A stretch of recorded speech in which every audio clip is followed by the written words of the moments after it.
क्योंकि कब्रिस्तान अब छोटे होने लगे हैं और आबादी ज़्यादा बढ़ चुकी है। अब अगर हर आदमी पक्की कब्र बना देगा तो कल को दूसरों को दफन करने के लिए बड़ी मुश्किल पेश आ जाएगी। इसलिए आप उसके मालिक नहीं है, सिर्फ आप दफन कर सकते हैं। ये जिसने भी ज़मीन वक्फ की है तमाम मुसलमानों ने वक्फ की है, आपके लिए नहीं है खाली, बल्कि क़यामत तक जितने मुसलमान आएंगे वो दफन होते रहेंगे। तो इसलिए जो मैंने कहा कि ये दीन के ख़िलाफ़ भी है, अक़ल के ख़िलाफ़ भी है और इस पर ज़रूरत के भी ख़िलाफ़ है।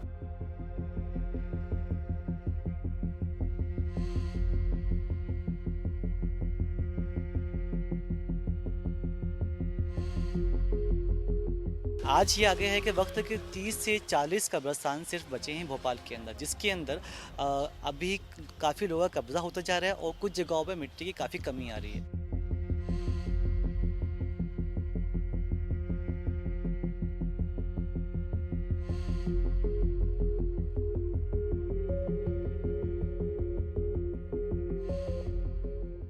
हमने कलेक्टर साहिबान को और कमिश्नर साहिबान को पत्र के माध्यम से अवगत कराया है, और जहां हमको ऐसा मामला लगता है कि वक्फ की ज़मीन पे कोई अतिक्रमण कब्रिस्तान को लेकर कर रहा है तो निश्चित रूप से उसको वैधानिक और लीगल कार्रवाई की जाएगी।